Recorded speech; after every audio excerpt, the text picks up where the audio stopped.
The Provoke Podcast, brought to you by Provoke Media and produced by the international broadcast specialist Marketeers.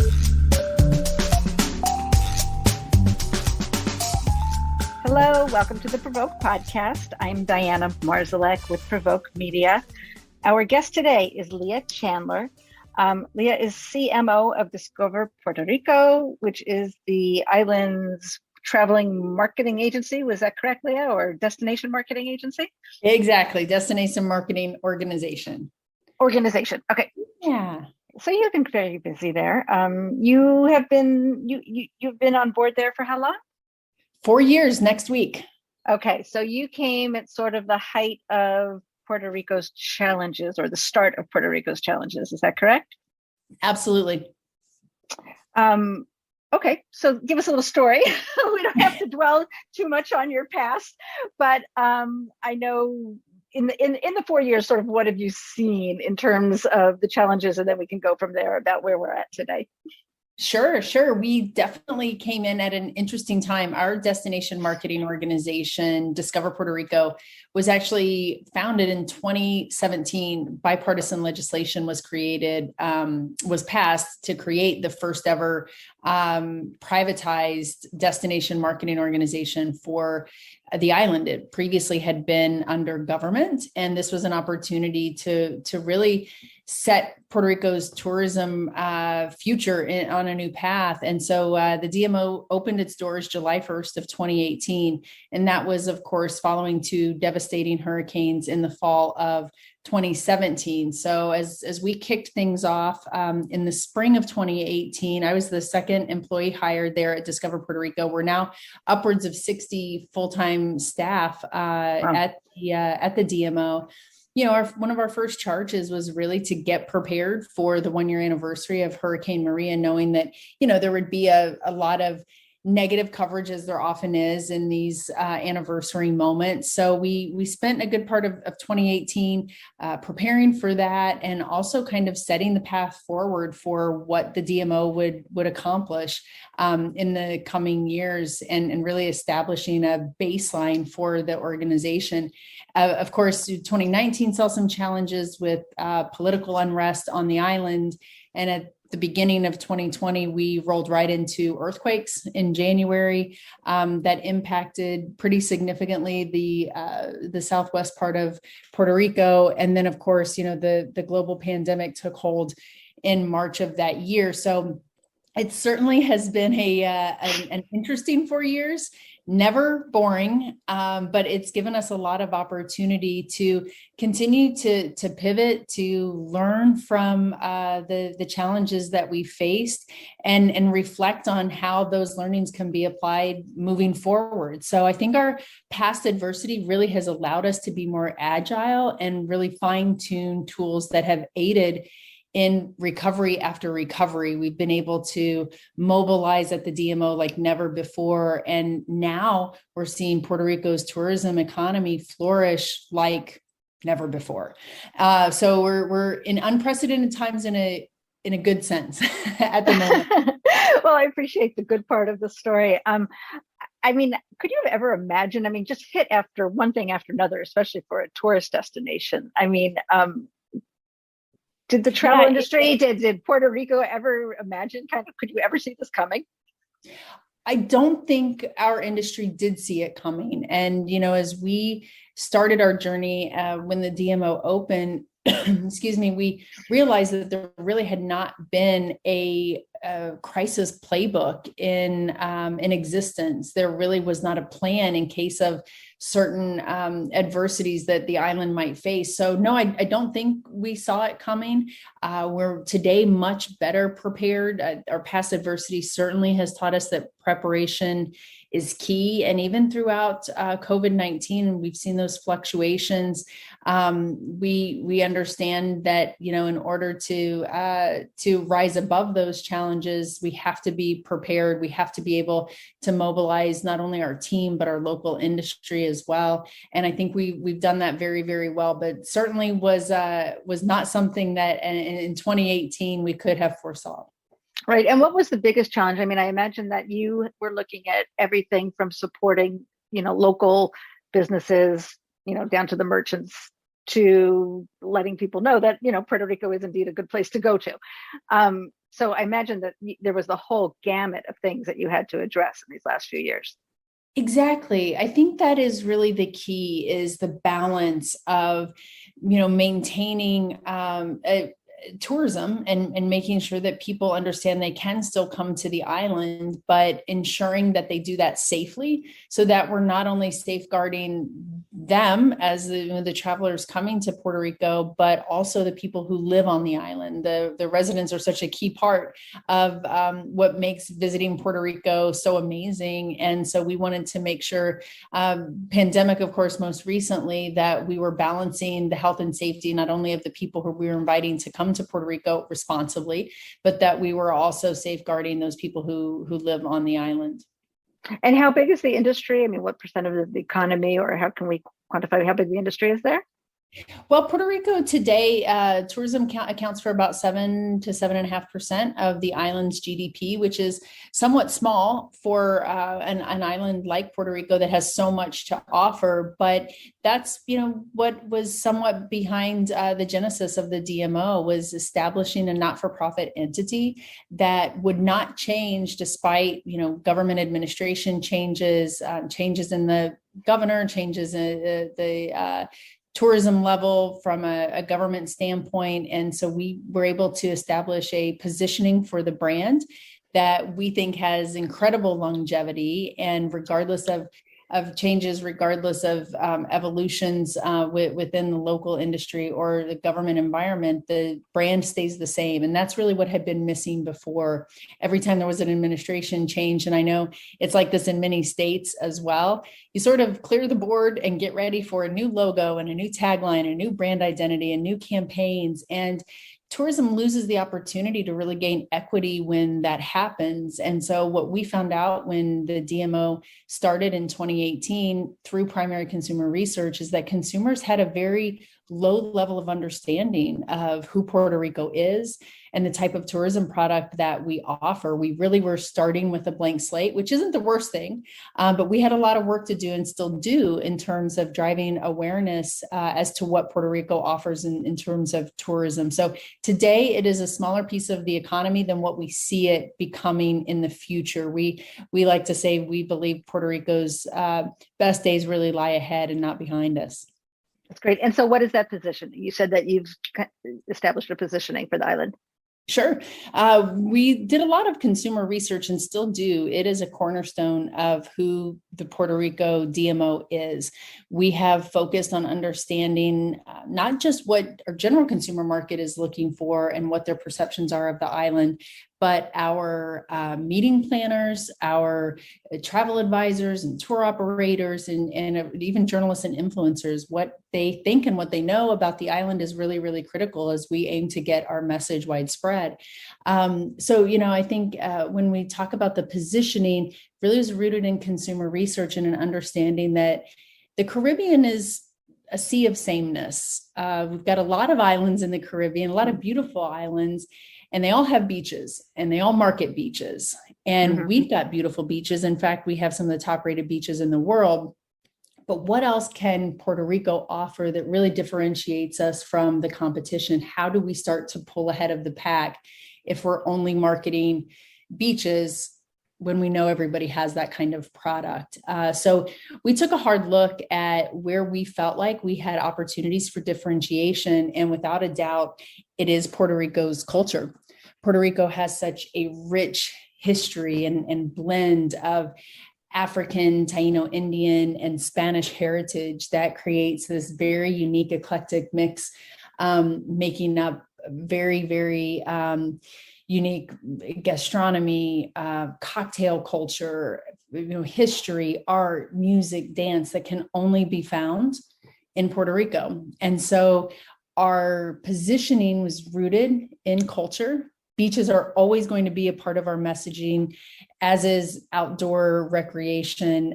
in general. We have El Yunque, which is the only rainforest in the U.S. forest system. There are so many, beautiful landscapes across the island, from the mountains to the beaches.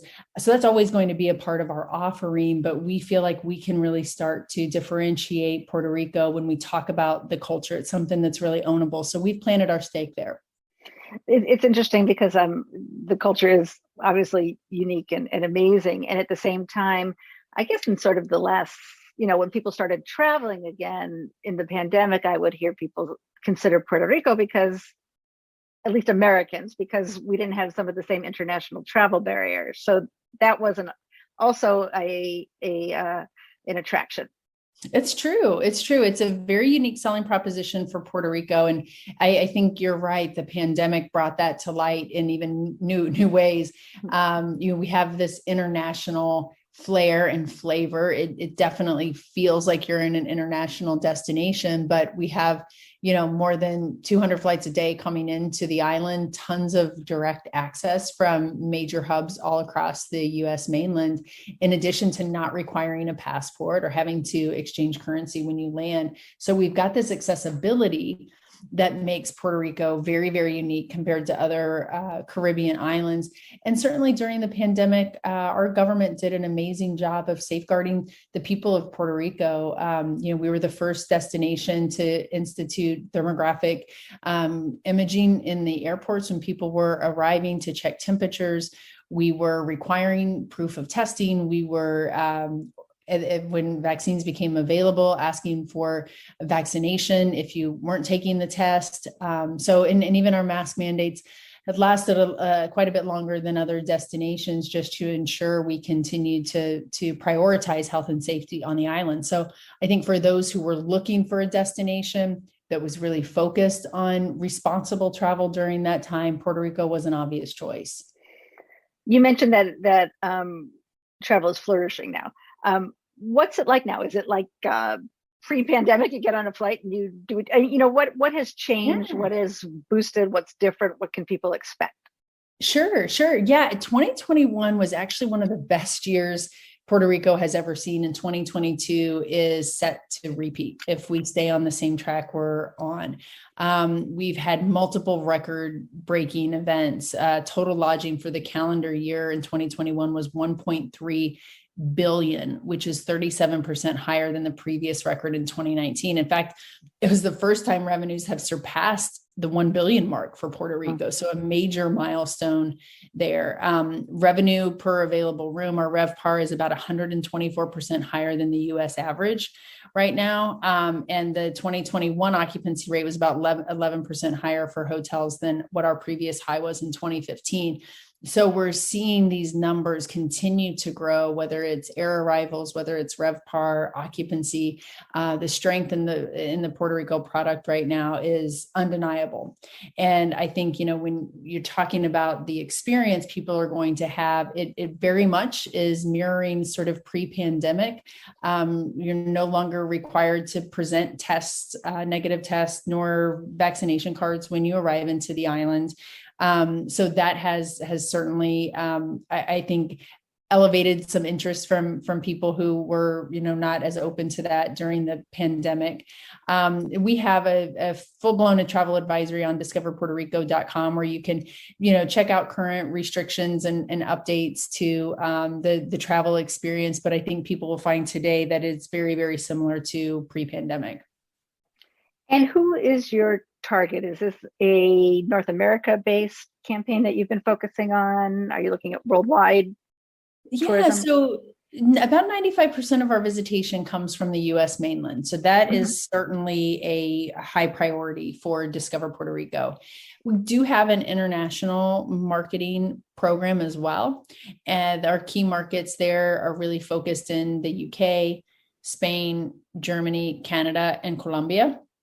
We've had the good fortune of working very collaboratively with the government of Puerto Rico to increase our tourism budget over the next couple of years. It is short-term funding, but funding through the American Rescue Plan program has allowed us to expand into new markets on the mainland. So we're looking at markets that have never been reached before by tourism marketing in Puerto Rico, that today we don't have direct air service, but the markets show a high propensity for future direct air service.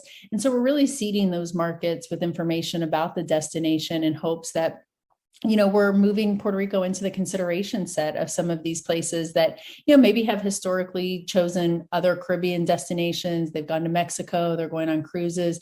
And today we're giving them the information they need to push Puerto Rico into that top of mind awareness. So I know that your organization and you, along with Ketchum, have worked very diligently on this. And I wonder if you could share with us some of either the campaigns or the tactics that made your efforts a success. Sure, absolutely. And Ketchum has been an incredible partner. They've been with us since the very beginning and have helped us really establish a program from an earned media standpoint that has been crucial in shifting perception in the U.S. mainland about Puerto Rico, because when you come from the adversities that Puerto Rico has faced, it's not just about educating people about your beaches and great restaurants. You have to first convince them the island has recovered and they're going to have a safe experience when they get there, and the service is going to be reliable, et cetera. And then you sell them on the product. And that's where earned media and public relations has played such an important role for us. We just last week launched a brand campaign. It's the first time since 2019 we've really focused on a brand campaign. In the past couple of years, we've obviously launched very specific campaigns to address either the pandemic or earthquakes, and really ensure that our messaging was focused on educating consumers and travelers about what they would expect on the island. Today, we're able to finally shift back to more of a brand focus. The new campaign is rooted in a tagline that is Live Boricua. Boricua is kind of a movement that's really born out of Puerto Rico, with insights, creative, and assets that are from and driven by Puerto Ricans.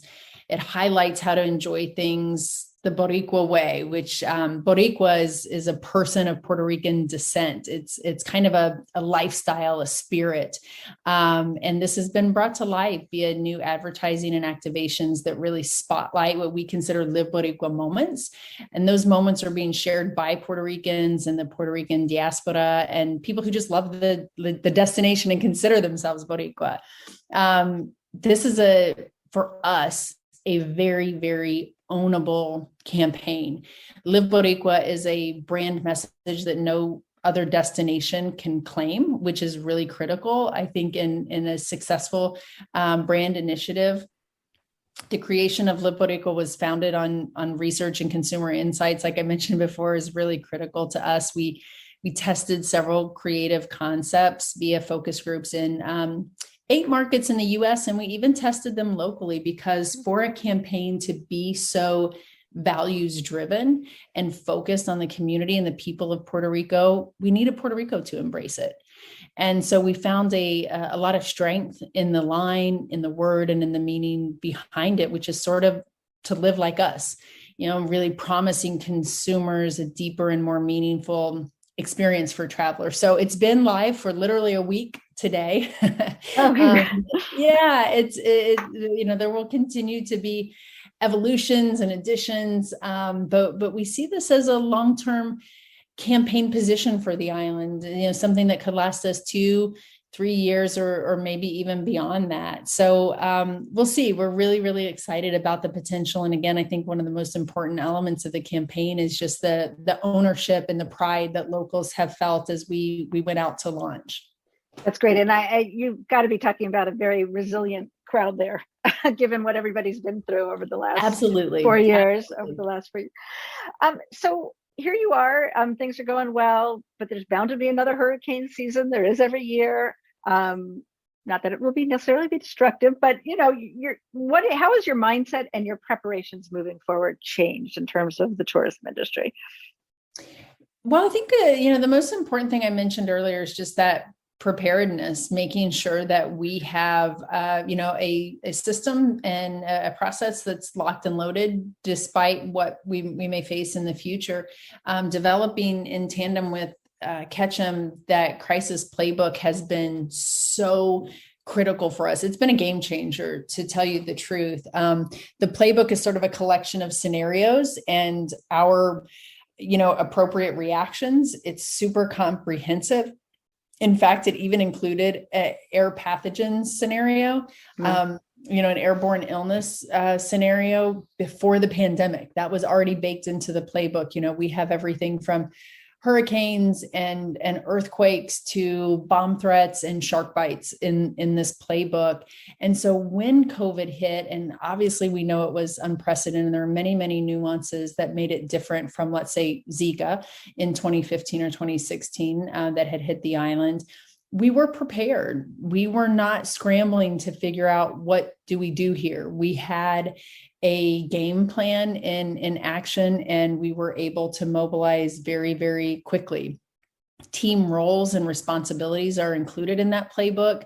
So everyone from, our internal team to stakeholders to our agency partners were on alert, and we hit the ground running. So we've trained our team to be agile and really lean into creativity, lean into, what we've learned from the past, and deliver strategies that can evolve with the changing landscape. And I think that's so key. And we saw it with the pandemic, probably more than any other crisis we've experienced, is the how quickly it would change, from sometimes one day to the next, but certainly from week to week and month to month, as, restrictions and regulations were lifted and then imposed, both federally and locally. We had to bob and weave quite a bit.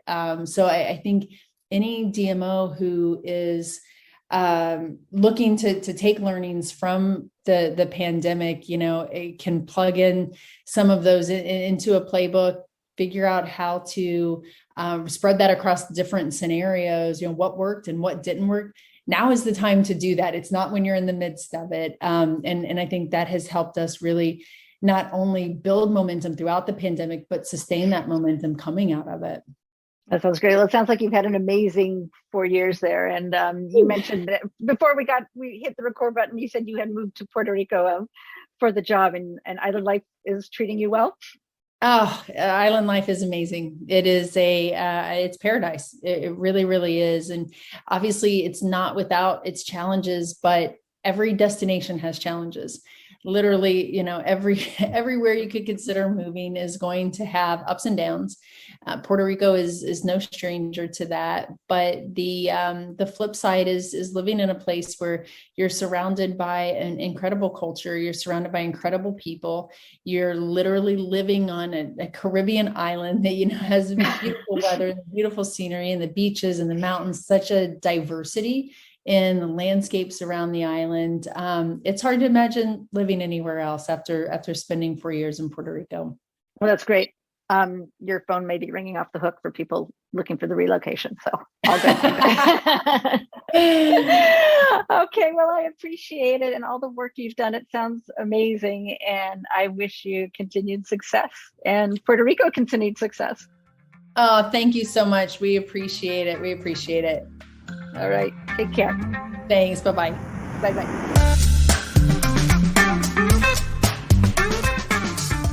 You've been listening to the Provoke Podcast, brought to you by Provoke Media and produced by the international broadcast specialist Marketeers.